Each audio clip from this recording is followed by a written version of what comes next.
हमारी संस्कृति, हमारे संस्कार सदा रहें हमारे साथ। सब्सक्राइब करें तिलक। रामस्य ईश्वरः यः सा रामेश्वरः। जो राम का ईश्वर है वो रामेश्वर है।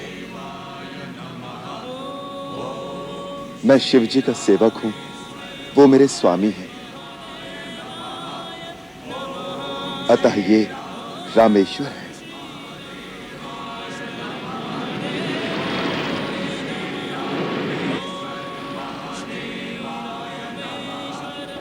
उमा, मेरे राम प्रभु की चतुराई देखी, कैसे अपनी वाक पटुता से रामेश्वर की व्याख्या ही बदल डाली। तो ठीक व्याख्या क्या है स्वामी? रामः ईश्वरो यस्य सा रामेश्वरा। अर्थात राम जिसके ईश्वर हैं वही रामेश्वर है। मैं तो उनका दास हूं, सदा राम नाम का ही जप करता रहता हूं। अतः वही मेरे स्वामी हैं। मेरे आराध्य देव भगवान शिव समस्त आपदाओं को हरने वाले हैं। उनकी असीम अनुकंपा से संसार के सकल दुष्कर कार्य सहल हो जाते हैं।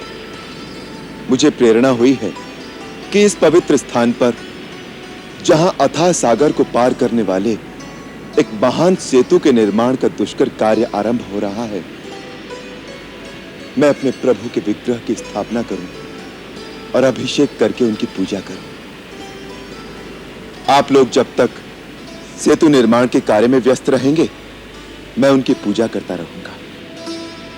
इसलिए महाराज सुग्रीव, आप अभी दूत भेजकर कुछ विद्वान ऋषियों और पुरोहितों को बुलवाने का प्रबंध करें, जो शास्त्रोक्त विधि से यहां शिवलिंग की स्थापना और उनकी विधिवत पूजा कराएं। जो आज्ञा प्रभु। ओम स्वस्ति न इंद्रो वृद्धश्रवाः स्वस्ति न पूषा विश्ववेदाः स्वस्ति नस्तारक्षो अरिष्टनेमिः स्वस्ति नो बृहस्पतिर्दधातु। कारज सिद्धि हेतु कपिदल अधिक उछाहसु लावत बांधन से पाथर वृक्ष बड़े बड़े। संकल्पः श्री सूर्यवंशावतंसः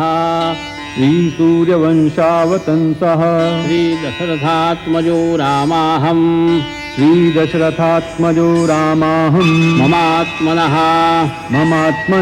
श्रुतिस्मृति पुराणोक्त पुण्यफलप्राप्त्यर्थं सर्वारिष्ट सर्वविघ्न निवारणार्थं सर्वदा शुभफलप्राप्त्यर्थं सेतुबंध प्रारंभ समये मन इप्सित फलकामना सिद्ध्यर्थं श्री ज्योतिर्लिंग श्री रामेश्वर महादेवस्य अचल प्राण प्रतिष्ठा पूजनाद्यर्चनम् अहं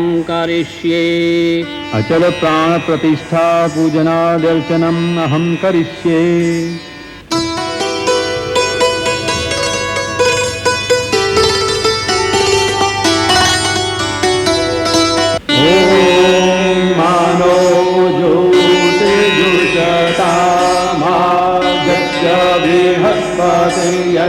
यज्ञनिमन्तानो स्वरिष्ठं यज्ञध्वंसानि मन्दधातु विश्वे देवास इह मादयन्तामो प्रतिष्ठा।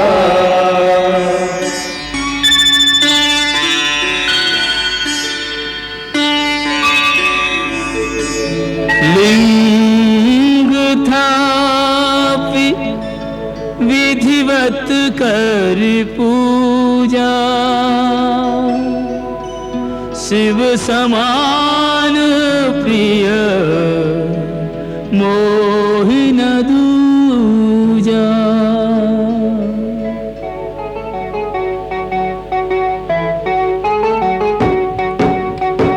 शिवद्रोही मम भगत कहावा, सोनर सपने हूँ मोहि न पावा।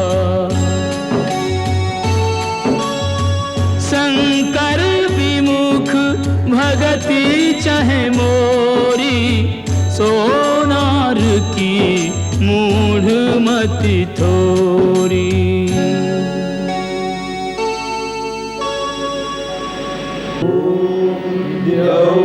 शान्तिरन्तरिक्षगुं शान्तिः, पृथिवी शान्तिरापः शान्तिरोषधयः शान्तिः, वनस्पतयः शान्तिर्विश्वे देवाः शान्तिर्ब्रह्म शान्ति सर्वत्वं शान्तिः, शान्तिरेव शान्तिः, सामा शान्तिरेधि। ॐ शान्ति शान्ति शान्ति।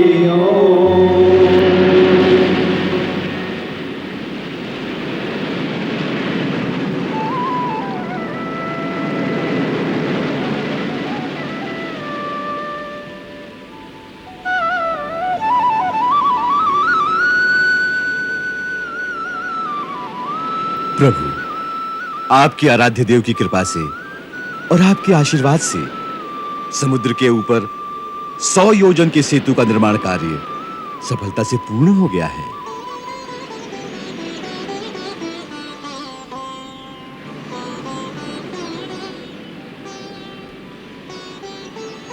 इस सफलता पर आप सब बधाई के पात्र हैं। हे शंकर, मेरे प्रभु, मेरे इष्ट देव, आपकी असीम अनुकंपा से ही असंभव दिखने वाला कार्य इतनी सहजता से संभव हो गया है। इन श्री चरणों में राम का कोटि कोटि प्रणाम स्वीकार हो।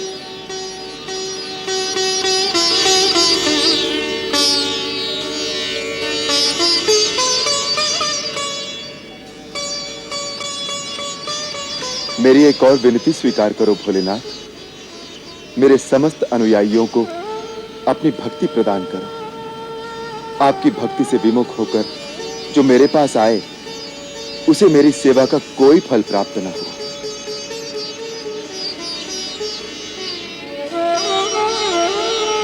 प्रभु, आपके अनंत नाम हैं।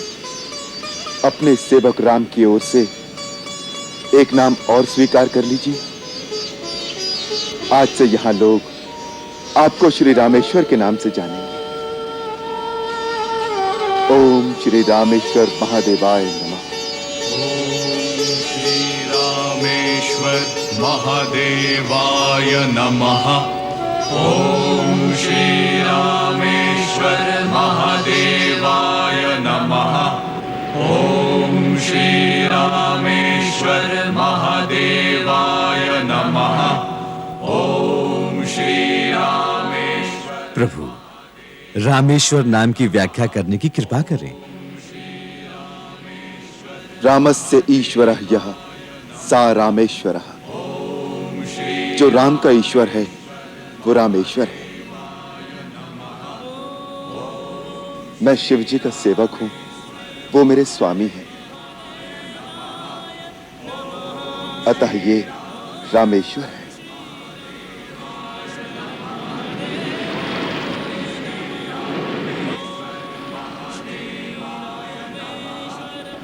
उमा, मेरे राम प्रभु की चतुराई देखी, कैसे अपनी वाक पटुता से रामेश्वर की व्याख्या ही बदल डाली। तो ठीक व्याख्या क्या है स्वामी? राम ईश्वरो यस्य सा रामेश्वरा, अर्थात राम जिसके ईश्वर हैं वही रामेश्वर है। मैं तो उनका दास हूं, सदा राम नाम का ही जप करता रहता हूं। अतः वही मेरे स्वामी हैं। आप दोनों की गूढ़ व्याख्याएं तो समझना किसी के लिए संभव नहीं है नाथ। क्यों? मुझे समझना तो बहुत सरल है। मैं तो भोला भाला हूं। राम जी की था पाना असंभव है। उन्हें तो वही जान सकता है जिसे वो स्वयं जना दे। आप दोनों को नमस्कार। नमस्कार तो उन्हें करो देवी। मैं आपको एक ऐसे स्थान पर भेजता हूं जहां नित्य निरंतर राम कथा ही गाई जाती है। सुमेरु पर्वत की उत्तर दिशा में एक बहुत सुंदर नील पर्वत है। उस पर्वत पर एक सुंदर छोटा सा सरोवर है। उसी स्थान पर आपको श्री राम के परम भक्त महात्मा काकभूषणी बैठे हुए मिलेंगे। वहां पर वो नित्य निरंतर राम कथा सुनाते हैं। बड़े बड़े देवता, गंधर्व, किन्नर, सिद्ध ऋषि मुनि वहां पक्षियों के रूप में अथवा अदृश्य रूप में उस तीर्थ में आकर उनसे कथा सुनते रहते हैं। आप उनकी शरण में जाइए, कुछ काल तक उनका सत्संग करिए, आपका उद्धार हो जाएगा। जो आज्ञा प्रभु। त्राहिमाम, त्राहिमाम। आइए गरुड़ जी। क्या बात है पक्षीराज, कुछ शंकाग्रस्त दिखाई दे रहे हो? प्रभु, आप तो घटघट वासी हैं। आपसे कुछ छुपा हुआ नहीं है। सचमुच ही मैं एक बड़ी शंका में फंस गया हूं। शंका? किसके बारे में? श्री राम के बारे में। अपने प्रभु के बारे में शंका कर रहे हो खगराज? यह विचार आपके मन में आया कैसे? भगवान, जब महर्षि नारद के कहने पर मैं श्री राम और लक्ष्मण को नागपाश से मुक्त करने लंका गया तो वहां मैंने उन्हें बड़ी दीन अवस्था में देखा। नागपाश में बंधे मरनासन थे। जब मैंने उनका बंधन काटा तब उनकी चेतना जागी। ये सब देखकर मेरे मन में यह प्रश्न उठा कि जिनका नाम लेने से प्राणी संसार के बंधनों से छूट जाते हैं, वही प्रभु एक तुच्छ राक्षस द्वारा नागपाश में बंधे पड़े हैं। जिनकी मुक्ति मेरे द्वारा हुई है वो कैसा भगवान? बस प्रभु, तब से मेरे चित्त में शांति नहीं रही। इसलिए आपके श्री चरणों में आया हूं। मेरा पथ प्रदर्शन कीजिए जिससे मेरे मन का भ्रम मिट जाए। यह भ्रम ही है आपके मन का पक्षीराज। प्रभु की माया बड़ी प्रबल है। वो बड़ों बड़ों को नचा देती है। उसी माया ने आपको अपने जाल में फंसाकर आपके विश्वास को भ्रमित कर दिया है। इसका उपचार शीघ्र कर लीजिए, वरना कई योनियों तक भटकते फिरोगे। मुझे नारद जी ने इसीलिए आपके पास भेजा है कि आप ही मुझे इस जाल से मुक्त करा दें। आपका रोग ऐसा है खगराज, जिसका उपचार एक दिन में नहीं हो सकता। इसके लिए दीर्घ काल तक निरंतर सत्संग की आवश्यकता है। ऐसा सत्संग जहां सदा राम कथा की गंगा अविरल बहती रहे। उसी राम कथा रूपी मंदाकिनी की लहरों में डूबकर आपको अपने प्रभु के चरणों में अटल अनुराग प्राप्त होगा। फिर आप माया के जाल में नहीं फंसेंगे। बिनु सत्संग न हरि कथा, तेहु बिनु मोह न भाग। मोह गए बिनु राम पद, होई न दृढ़ अनुराग। और सत्य तो यह है, मिली है न रघुपति बिनु अनुरागा। किए जोग तप ज्ञान विरागा। मुझे ऐसा सत्संग कहां प्राप्त होगा प्रभु? मैं आपको एक ऐसे स्थान पर भेजता हूं जहां नित्य निरंतर राम कथा ही गाई जाती है। सुमेरु पर्वत की उत्तर दिशा में एक बहुत सुंदर नील पर्वत है। उस पर्वत पर एक सुंदर छोटा सा सरोवर है। उसी स्थान पर आपको श्री राम के परम भक्त महात्मा काकभूषणी बैठे हुए मिलेंगे। वहां पर वो नित्य निरंतर राम कथा सुनाते हैं। बड़े बड़े देवता, गंधर्व, किन्नर, सिद्ध, ऋषि, मुनि वहां पक्षियों के रूप में अथवा अदृश्य रूप में उस तीर्थ में आकर उनसे कथा सुनते रहते हैं। आप उनकी शरण में जाइए, कुछ काल तक उनका सत्संग करिए, आपका उद्धार हो जाएगा। जो आज्ञा प्रभु। कल्याण हो। तुभ्यं नमामि नारायणाय, तुभ्यं नमामि जगदीश्वराय, हे लक्ष्मीकान्तं तुभ्यं नमामि, हे शान्ताकारं। प्रभु, ये कैसी लीला है?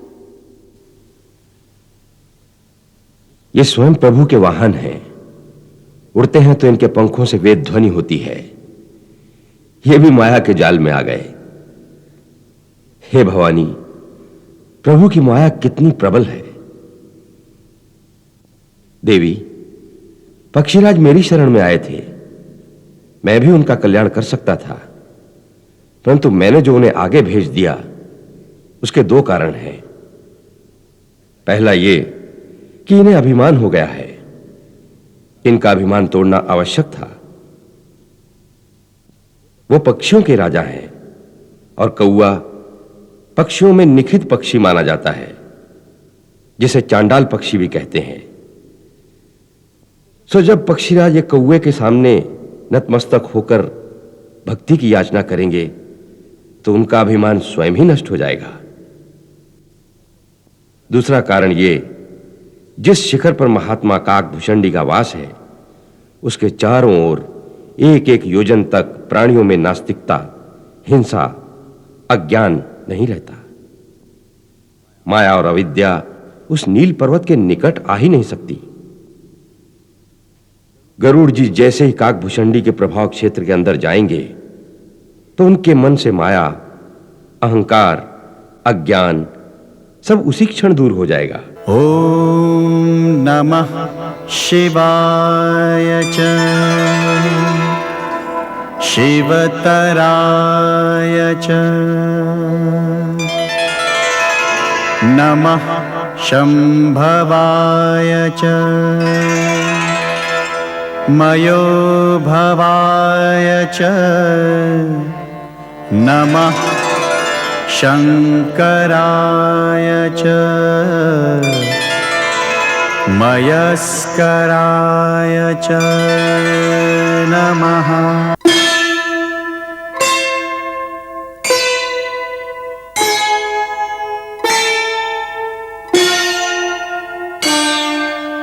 ओंकारं बिन्दुसंयुक्तम् नित्यं ध्यायन्ति योगिनः कामदं मोक्षदं चैव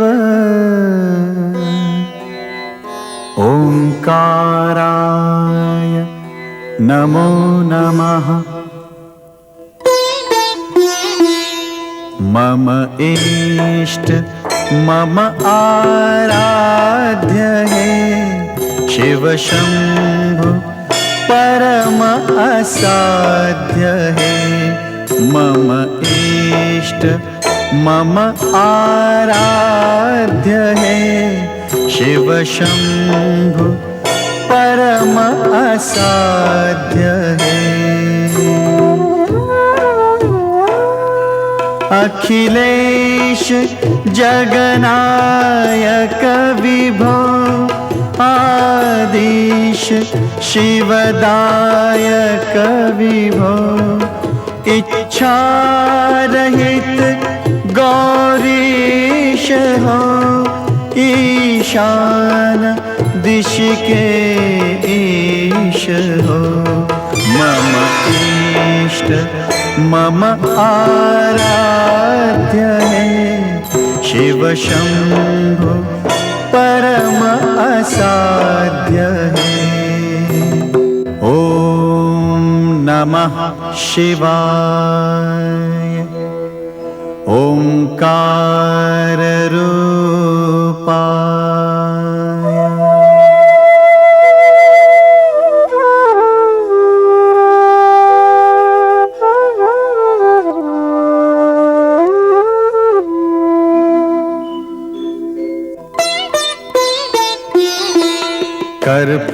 कर्पूरगौरं करुणावतारं संसारसारं भुजगेन्द्रहारं सदा वसन्तं हृदयारविन्दे भवं भवानी सहितं नमामि मम इष्ट मम आराध्य है शिव शंभु परम असाध्य है ओम नमः शिवाय च शिवतराय च नमः शंभवाय च मयो भवाय च नमः शंकराय च मयस्कराय च नमः